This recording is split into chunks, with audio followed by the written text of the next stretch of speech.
Hello everyone, welcome to another episode of TCG Talk, back today with another Katsu oriented video.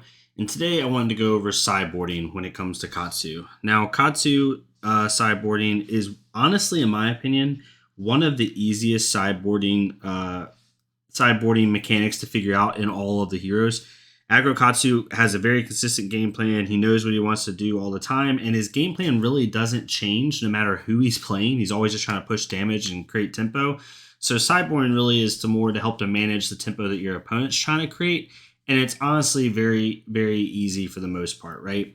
For me, I'm going to section this up into two videos. The first video is going to kind of go over the more prevalent heroes. So today I'm going to go over Guardian meta, Dash, and probably go over Prism, because those are the three main ones I think you're going to see. And then if you want me to, and I'll make another video over Bolton and Warrior as a whole, and then Brute, and then also Ranger. I will go over Lexi the other day because we had a viewer ask about Lexi as well. So we'll go over Ranger as well. We'll do Guardian, Prism, Ranger, and Dash. So first, for one thing I want to show that you kind of see here on my board, these 5 lower cards are cards that are in my deck. I run 3 Tornado Tempos, I run 1 Blackout Kick, 3 Smashing Good Times, 3 Razor Reflexes, and 3 Ancestral Empowerments. And then above it is my sideboard. The reason I have it like this is because most of the time, 9 times out of 10, I'm taking out one of these cards in any certain number, like 1 or 2 of each of them or whatever. But these are the 5 cards that I'm typically taking out.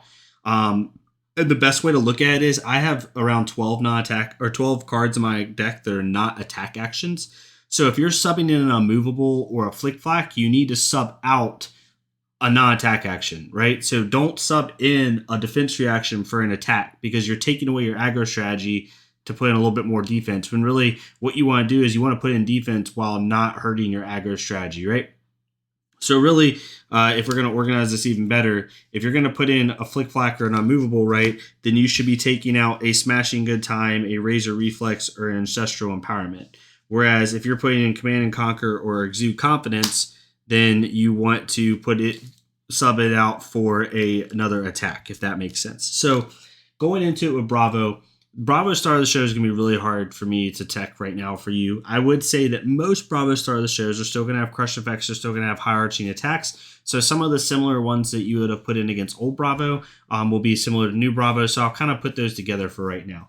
So if you think you're facing a very kind of tempo Bravo, right? Maybe he has Zealous Beltings, maybe he has, he's swinging the hammer, he has blinks, he has all these type of things, and he's trying to get a little bit more tempo, then you're going to want to put, in my opinion, you're going to want to put both your unmovables and probably all 3 of your flick flacks into your deck, because you're going to have to slow him down while still doing your aggro strategy. You're trying to take cards from hand, you're using your Kodachis effectively. Bravo Star of the Show is going to be able to hurt your Kodachis a little bit more because of the Crown of Seeds, but old school Bravo is a little bit worse. So if you're running against an aggro Bravo, to be honest, I probably would put in both unmovables and all 3 flick flacks, and then I probably would end up taking out probably one of each of my Razor Reflex and my Ancestral Empowerments for my unmovables, and then I probably honestly would take out 1 or 2 of my Smashing Good Times, probably 2 of my Smashing Good Times, and then put in my flick flacks. But really, you want to put in, you basically have to take out 5 cards out of the 9 that are in here. So if you wanted to take out 1 of each, maybe 2 Razors, I would probably do 2 Razors, 1 Ancestral, because you want to keep the Ancestral for the draw mechanic, and maybe 2 Smashing Good Times. So you still have a chance to use the buff off Smashing Good Time or something like that. But honestly, that's what you're wanting to look to do. You're wanting to look to take out the same amount of non-attacks as you're putting in. What you could get away with is keeping 1 more Smashing Good Time in and just having 2, 2, and 1 Razor Reflex. That way you kind of have a little bit more of a buff on this. But basically, if you sub these out, you're wanting to put these in. For more of a control Bravo, it's not too much different. You're just not doing as many flick flacks. It's up to you. With a control Bravo, if you think you're running the old school fatigue Bravo, maybe just put in the unmovables, because he's going to wait for those crippling crush and those big crush attacks with dominate. So the unmovables are going to be what you want to do. I run 2 unmovables because 3 unmovables in the aggro Katsu deck just is too many resources to have to use. So 2 unmovables is more than enough. maybe you put in 2 immovables and 2 flick flacks, and then take out maybe, 1 razor, 1 ancestral, or 2 razor, 1 ancestral, and 1 smashing. If you want to put in just the immovables, then I probably would take out 1 razor and 1 smashing. When you take out one of these 3 cards, if you're going to have the most of any of these 3 cards, have Ancestral Empowerment, because you want that draw mechanic and that +1. So that's for Bravo. For Oldheim, it's a big feels bad. It sucks. Oldheim, really, honestly, I'm not really subbing in defensive reactions because Oldheim's not going to hit me that much for dominated attacks, right? Unless he hits me a Glacial Footsteps. Really, he's just going to try to control me. If you think you have a heavy Oldheim meta, you might want to put other stuff in your sideboard, like a Remembrance. Exude Confidence is another good one you can put in. Maybe sub out 1 Torn Tempo and 1 Blackout Kick, and then put in 3 Exude Confidence and just run a 61 card core. That can be really good to help deal with the defense reactions. You also can side in your Command and Conquers. Honestly, if you're running against a high Oldheim meta, I probably would put all 5 of these in, 2 Command and Conquers and 5 Exude Confidences, and I would probably take out the Blackout Kick, and then take out maybe my Crane Dance, that's 2, and then take out maybe 1 Torn to Tempo, and then just run a 62 card core, something like that, so you can continue to have your aggro strategy, but it doesn't hurt it too much. Blackout Kick's usually the first attack you take out because it is really good. I love this card, hitting for 7, but you just need these cards more, if that makes sense. Ice Oldheim, though, or Controlled Oldheim's just a big feels bad for Katsu. It just doesn't feel right, so you're in trouble a little bit no matter what you sideboard in. I'm not going to lie to you, but you kind of have to go with what you want to do. If you're unsure of what they're going to be doing, Oldheim or Bravo, kind of the go-to that I would do is maybe maybe have 50, because you're gonna have 15 blues in your deck. Maybe just side in the 2 immovables, take out 1 Razor Reflex and 1 Smash a Good Time. Just put in the 2 immovables, and then for this, personally, against Oldheim or Bravo, maybe you sub out 1 Torn to Tempo, 1 Blackout Kick, and your Crane Dance, and then you run 3 Exude Confidences and just hedge in the Command and Conquers. That's an option you can do. It's a little bit hard against Guardian, to be honest with you. It's not Katsu's best matchup. For Prism, as we're going through this, if you're running against Herald Prisms, you just straight race them. You really don't do a whole lot. The only thing I would do if you're running against Heralds is sub in your 3 Flick Flacks, take out 1 of each of these, sub in 3 Flick Flacks, and then if you have 2 or 3 Command and Conquer sideboard, put all of them in, and then take out 1 Blackout Kick, 1 Torn to Tempo, and then maybe the 1 Crane Dance I have in my deck, and put in all 3 Command and Conquers.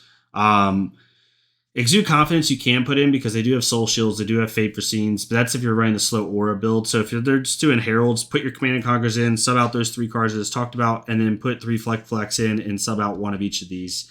If they're a slow Aura build, it's a little bit harder. Personally, I probably would go with, it's a little bit harder. If they're doing that, definitely still put your Command and Conquers in no matter what. But if they're doing the slow Aura build, really all you have to do is sub in the Command and Conquers, and go from there, and then try to really manage your total. Slow Aura builds, honestly, are better against Katsu or not as good against Katsu as the Herald build, in my opinion. But that's just how I look at it. So yeah, if it's a slow Aura build, just sub in your Command and Conquers and put these in. I would keep these in, to be honest with you. If you're really worried about Herald of Erudition, you can put in Flick Flacks and take out 1 of each of these. Maybe you'll have a Flick Flack when the Erudition turn comes up, so you don't have to use Mass to block it. So that's Prism. For Dash is really interesting to me. For Dash, honestly, I just want to challenge her Arsenal. She likes to use her Arsenal a lot, so I'm probably just going to put my Command and Conquers in, probably 2 or 3 of them, and take out 1 of each of these, and then maybe a Crane Dance if you're running 3 Command and Conquers. One thing you could do with Dash, if you know that she's a heavy defensive Dash, with a lot of defense reactions, put in Exude Confidence. Maybe take out your Soul Bead Strikes, put in Exude Confidence. A full set of Exude Confidence might be really good. But I would focus more on this side for Dash, to be honest with you. I think that's the best option. And then finally, I wanted to go over the Lexi build that R1 viewer asked. For Lexi, it's a little bit harder. He spoke specifically about Ice Lexi. I haven't played against a ton of Ice Lexis with Katsu. I know that her Frostbites hurt the heck, man, out of your builds. I will say, though, It depends if she's running Voltaire or Shiver, and I should have asked you in the comment if she was running both of them, which one she was running. If she's running Shiver, it hurts, right? There's not much you can do when it's coming for 8 dominate. You just gotta try to race, and hope to God they don't have Shock Charmers and force too much out of your hand. Honestly, if it's ice with Shiver, you probably can race them as long as she's not like drawing God hands, and like really going off the top with 3 of a kind turns. If it's a Voltaire build, you basically just efficiently block when you need to, and you can race her, to be honest with you. Definitely side in the Command and Conquers in the Voltaire build because it's going to challenge your arsenal. I wouldn't side in Flick Flax in a Voltaire build if it's because she's never really going to go that high to where you need a Flick Flack, personally. You can side them in if you want. Take one of each of these out and put side in for Voltaire if you really feel like it, or Shiver. But the main thing you're going to side in is Command and Conquers. But yeah. Overall with Voltaire and Shiver, if I had to give you the most solid advice, I would take out one of each of these, side in Flick Flack, and then take out one of each of these in a Crane Dance and side in your Command and Conquers. That's what I would do for Lexi. Like I said, it's super simple with Katsu with how he sides in because he has such a consistent strategy that it's not that hard.